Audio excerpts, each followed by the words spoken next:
मस्साजोगचे सरपंच संतोष देशमुख यांच्या हत्येप्रकरणी एसआयटी गठीत करण्यात आलेली आहे। राज्याच्या गृह विभागाकडून तपासासाठी एसआयटी पथक गठीत करण्यात आले आहे। आर्थिक गुन्हे शाखेचे पोलीस महानिरीक्षक डॉक्टर बसवराज तेली यांच्या अध्यक्षतेखाली एसआयटी पथकाचं गठन करण्यात आलेलं आहे। वाल्मिक कराड शरण येण्याआधी उज्जैनहून गोवा कर्नाटकला सुद्धा गेल्याची माहिती आहे। सीआयडीच्या तपासात धक्कादायक माहिती समोर आली। या भ्रमणतेनंतर वाल्मिक पुणे सीआयडीला शरण आल्याची सूत्रांनी माहिती दिली। दिवंगत सरपंच संतोष देशमुखांचे बंधू धनंजय देशमुखांनी सीआयडी कार्यालयात भेट दिली। बीड हत्याकांडाचा तपास कुठवर आहे हे पाहण्यासाठी अधिकाऱ्यांना भेटल्याचं धनंजय देशमुखांनी म्हटलेलं आहे। बीडमध्ये सरपंच देशमुख हत्याकांडावर शिवसेना आमदार दीपक केसरकरांनी प्रतिक्रिया दिली। मुख्य आरोपीला अटक झाली असून इतर आरोपींनाही लवकरच अटक होईल असं केसरकर म्हणाले। तर गुन्हेगारीला आळा घालण्यासाठी सरकार काम करत असल्याचंही केसरकर म्हणाले। वाल्मिक कराडनं आत्मसमर्पण केलं नसतं तरीही त्याला अटक झाली असती असं वक्तव्य शिवसेना आमदार दीपक केसरकरांनी केलंय।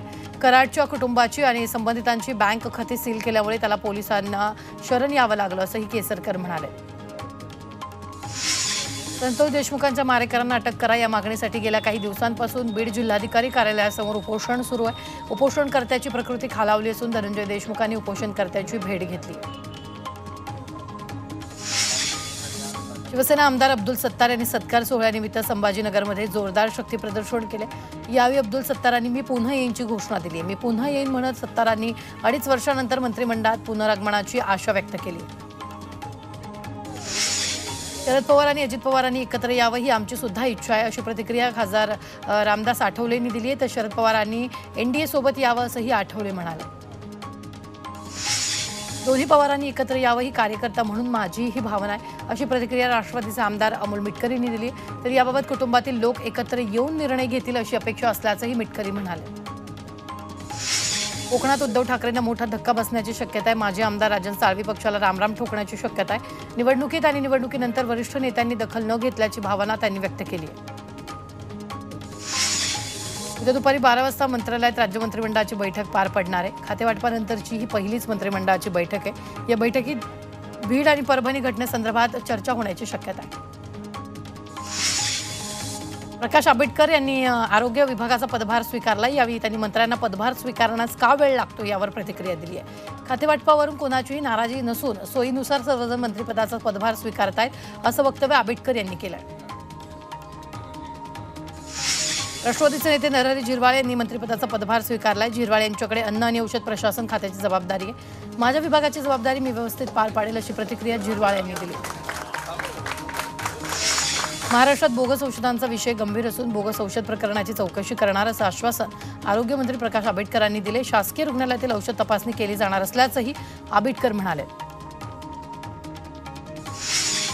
गडचिरोलीत 11 नक्षलवाद्यांनी आत्मसमर्पण केलेलं आहे। मुख्यमंत्री देवेंद्र फडणवीस यांच्यासमोर 11 जहाल नक्षलवाद्यांनी आत्मसमर्पण केले। यावेळी गडचिरोली जिल्हा माओवाद मुक्त करणार असल्याची ग्वाही त्यांनी दिली आहे। तर महाराष्ट्रातील माओवाद संपवण्यासाठी प्रयत्न सुरू असून पोलिसांच्या पाठीशी राज्य सरकार असणार असल्याचं त्यांनी म्हटलेलं आहे। भारताचे माजी क्रिकेटपटू विनोद कांबळे यांना रुग्णालयातून डिस्चार्ज मिळाला आहे। विनोद कांबळे यांची तब्येत बिघडल्यानं त्यांच्यावर कोपर येथील आकृती रुग्णालयात उपचार सुरू आहेत। त्यांच्या प्रकृतीत सुधारणा झाल्यानं त्यांना डिस्चार्ज मिळाला आहे। नांदेड जिल्ह्यातील किनवट मतदारसंघाचे माजी आमदार प्रदीप नाईक यांचं हृदयविकाराच्या झटक्यानं निधन झालंय। राष्ट्रवादी काँग्रेसकडून ते सलग 3 वेळा निवडून आले होते। मुख्यमंत्री देवेंद्र फडणवीस गडचिरोली दौऱ्यावर होते आणि या दौऱ्यात मुख्यमंत्र्यांकडून काही विकास प्रकल्पांचं लोकार्पण करण्यात आलं। स्वातंत्र्याच्या 75 वर्षाच्या कालावधीनंतर गडचिरोलीच्या गर्देवाडा ते वांगीतुरी दरम्यानची बस सेवा सुरू झाली आणि याच एसटी बसनं फडणवीसांनी सुद्धा प्रवास केला। दिल्ली विधानसभा निवडणुकीआधी दिल्लीमध्ये लेटर वॉर सुरू आहे। अरविंद केजरीवाल यांनी आरएसएसचे सरसंघचालक मोहन भागवत यांना पत्र लिहिलंय। भाजपनं केलेल्या चुकीच्या कामाचं समर्थन आरएसएस करतं का असा सवाल केजरीवाल यांनी पत्रातून भागवतांना विचारला। नवीन वर्षाच्या सुरुवातीला शिर्डीच्या साईबाबांच्या चरणी मोठ्या प्रमाणात दान पडलं। एका भक्तानं साईबाबांना 13,30,000 रुपये किमतीचा सोन्याचा हार अर्पण केला। यावेळी साई संस्थांकडून या साई भक्तांचा सत्कार करण्यात आलेला आहे।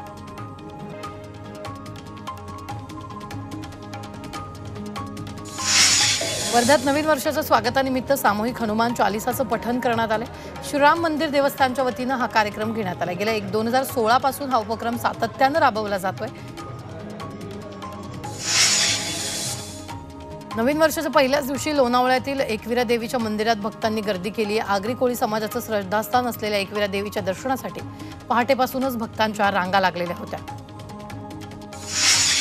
सभापती आणि भाजप नेते राम शिंदेंनी सपत्नीक जेजुरीच्या खंडोबाचं दर्शन घेतलं। यावेळी राम शिंदेंनी येळकोट येळकोट जय मल्हार म्हणत भंडारा आणि खोबऱ्याची उधळण केली आहे।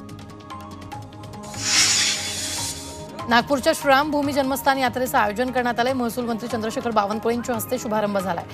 कोराडीच्या मंदिर परिसरातून 55 ज्येष्ठ नागरिक अयोध्येला रवाना झाले। तसंच या यात्रेत सर्वांच्या जाण्यापासून राहण्याची सगळी व्यवस्था करण्यात आली आहे। नववर्षानिमित्त नाशिकच्या श्री कपालेश्वर मंदिरात दर्शनासाठी भाविकांनी मोठी गर्दी केली होती। रामकुंड परिसरात कपालेश्वर मंदिराचा ऐतिहासिक महत्त्व आहे। पुण्यातील कोरेगाव भीमा इथं शौर्य दिनाच्या निमित्तानं रामदास आठवलेंनी स्तंभाला अभिवादन केले। तसंच कोरेगाव भीमा इथं स्मारक उभारण्यासाठी सर्व स्तरातून प्रयत्न सुरू असल्याचंही यावेळी आठवलेंनी म्हटलंय। त्याचबरोबर सांगणं शौर्य दिनाच्या निमित्तानं एक कविता आठवलेंनी सादर केली। कोरेगाव भीमामध्ये शौर्य दिनानिमित्त महार रेजिमेंटच्या माजी सैनिकांनी डॉक्टर बाबासाहेबांच्या पुतळ्याला मानवंदना दिली। दरम्यान शहरातून मोटरसायकल रॅली काढली। तसंच विजय स्तंभाजवळ भंते प्रज्ञापाल यांच्या हस्ते पंचशील ध्वजाचं ध्वजारोहण करण्यात आलं। त्यानंतर विजय स्तंभाला पुष्पचक्र अर्पण करून वीरांना आदरांजली वाहण्यात आली। नाशिकच्या मनमाडमध्ये बहुजन समाज पार्टीकडून भीमा कोरेगाव विजय दिन साजरा करण्यात आला। डॉक्टर बाबासाहेब आंबेडकरांच्या पुतळ्याजवळ विजय स्तंभाची प्रतिकृती उभारण्यात आली। यावेळी शहरातील अनुयायांनी भीमा कोरेगाव युद्धातील शूरवीर सैनिकांना अभिवादन केलं। वांद्रे रेल्वे स्टेशन परिसरात एका व्यक्तीनं गोंधळ घातला। रेल्वेच्या ओव्हरहेड पोर्टलवर एक व्यक्ती चढल्यानं ट्रेन काही काळ थांबवण्यात आली होती। त्यामुळे वाहतूक खोळंबली होती। दरम्यान पोलिसांनी संबंधित व्यक्तीला ताब्यात घेतलं। नवीन वर्षाचं स्वागत करताना वाहतूक नियम मोडणाऱ्यांवर मुंबई पोलिसांनी कारवाई केली। 31 डिसेंबरच्या एकाच रात्री पोलिसांनी 17,800 बेशिस्त वाहन चालकांवर कारवाई केली। त्यांच्याकडून 89,19,000चा दंड पोलिसांनी वसूल केलाय। मद्यधुंद अवस्थेत गाडी चालवणाऱ्या 153 तळीरामांवर विशेष मोहिमेत कारवाई झाली आहे।